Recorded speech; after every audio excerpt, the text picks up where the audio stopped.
କରିବାକୁ ସ୍ୱପ୍ନରେ ପ୍ରତିଶ୍ରୁତି ଦେଇ କହିଲେ ଯେ ସେ ବସୁଦେବଙ୍କ ଗୃହରେ ଜନ୍ମିବେ। ଦେବତା ବର୍ଗ ଓ କୃଷ୍ଣ ଲୀଳାର ନିତ୍ୟ ସହଚରୀ ଯୋଗମାୟା ମଧ୍ୟ ଭୂମିଷ୍ଠ ହେବେ। ଅବତାର ଭାବରେ ପୃଥିବୀରେ ଶ୍ରୀକୃଷ୍ଣଙ୍କ ଆବିର୍ଭାବ ହେବା କଥା ଘୋଷିତ ହୋଇଗଲା। ତାର ଭୂମିକା ସ୍ୱରୂପ ବିବାହ ପରେ ଦେବକୀ ବସୁଦେବଙ୍କର ସ୍ୱଗୃହ ଯାତ୍ରା ବର୍ଣ୍ଣନା କରାଯାଉଛି। ଶୁକ ଉବାଚ ରେ ରେ ଅସୁର କଂସ ଶୁଣ ନ ଜାଣୁ ଆପଣା ମରଣ, ଯାହାର ବାହୁ ଅଛୁ ରଥ ତୋତେ ମାରିବେ ତାର ସୁତ, ଅଷ୍ଟମ ଗର୍ଭେ ଅବତରି ମହି ରଖିବେ ତୋତେ ମାରି, ଶୁଣି ଅନ୍ତରିକ୍ଷ ବଚନ ରଥରୁ ଓହ୍ଲାଇ ବହନ, କରେ ଉଞ୍ଚାଇ କର ବାଳ ଧଇଲା ଦେବକୀର ଚୂଳ, ବୋଲଇ ଭଲ ଏ ବିଚାର କୁମାରୀ କାଳୁୟା କୁମାର, ମୁଣୁ ମାଇଲେ ଯିବ ସରି ଦେବଙ୍କ ସଙ୍ଗେ କିମ୍ପା କଳି, ଅଧର ଚାପିର ସେ ଚାହେଁ କମ୍ପଇ ଦେବକୀର କାଏ, କଂସକୁ ବସୁଦେବ ଚାହିଁ ଭଏ ଚିନ୍ତଇ ଭାବଗ୍ରାହୀ, କଂସର ଭୁଜ କରେ ଧରି ବୋଲଇ ଶୁଣ ଦଣ୍ଡଧାରୀ, ତୁଅଟୁ ମହତ ପୁରୁଷ ସଂସାରେ ଅଛି ତୋର ଯଶ, ଧାର୍ମିକ ବୋଲନ୍ତି ସକଳେ ଦେବକୀ ମାରୁ କିମ୍ପା ବଳେ, ବିଭାର କାଳେ ରେ କର୍ମ କେମନ୍ତେ ସହିବଟି ଧର୍ମ, ଦେହର ସଙ୍ଗେ ମୃତ୍ୟୁ ଜାତ ନାହିଁ ଏହାର ଆଦି ଅନ୍ତ, ବାଳକ ସ୍ଥବିର ତରୁଣ ଲଭିବେ ଅବଶ୍ୟ ମରଣ,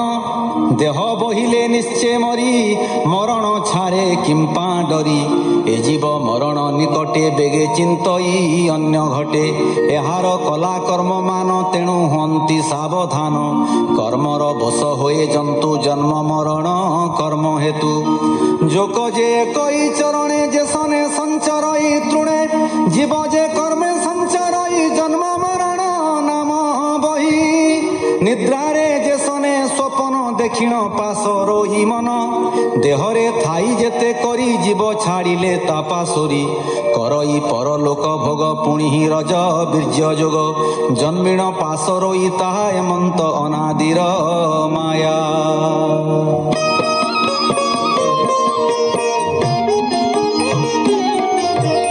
একই পুরুষ মুরারি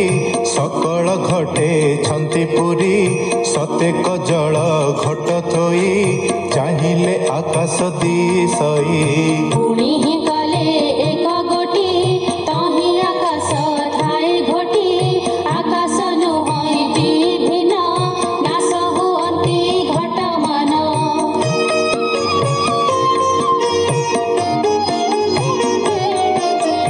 ଏମନ୍ତ ଆତ୍ମାର ବିବେକ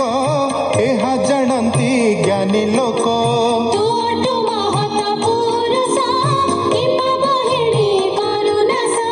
ଜୀବ ମାରନ୍ତି ଆତ୍ମା ସୁଖେ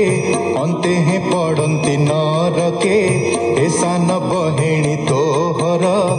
ଏହାକୁ ରକ୍ଷା କର ବୀର,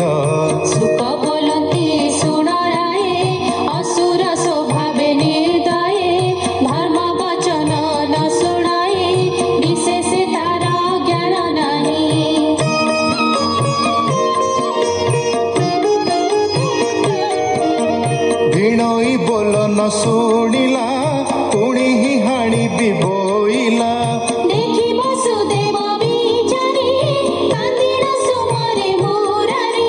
ପୁଣି ବିଚାରୁ ଅଛି ମନେ ଦେବକୀ ରଖିବି କେଶନେ, କେଶହୁ ଏହାର ବିକଳ ରଖିବି ଲାଭ ଦେଇ ମୂଳ,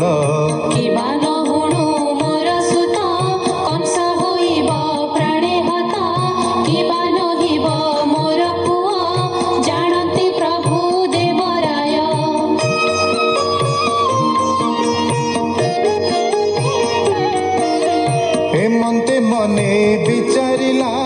କଂସର ମୁଖକୁ ଚାହିଁଲା,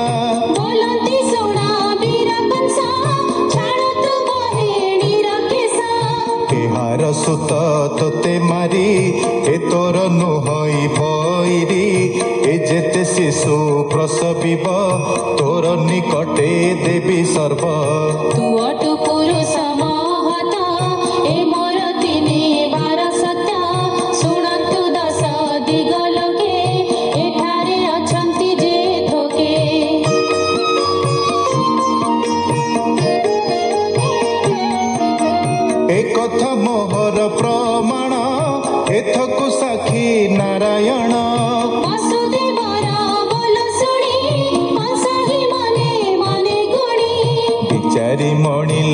विश्वास छाड़िला देवकीर केश आनंद होई सर्वजने गले से जे जहा भुवने केते हे दिन तहि गला देवकी गर्भ पूजिला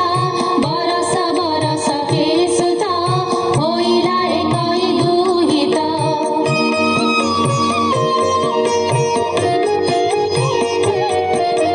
प्रथमे होइला तनये रूपे महिला काम प्राय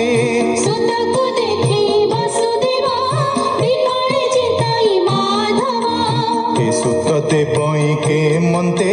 सत्य जे करिछि जुकते देवकी मुख को चाहिला हा कृष्ण बोली डाक देला कोଳରେ घेनिला तनय होइला हरस विस्मय कंसर सभारे मिଳିला बालक तळे सुआइला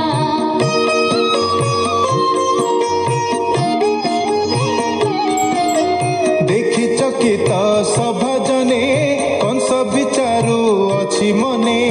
एतन होई मगइली अष्टम गर्भ मते मारी एहार मणिली मु सत्य नेउ एहार निज सुत हसीण वसुदेव चाही कहई विश्वास कराई तोहरे मणिली मु सत्य नियत हर निज सुत शुणी वसुदेव चकिते कंसकु न जाई परते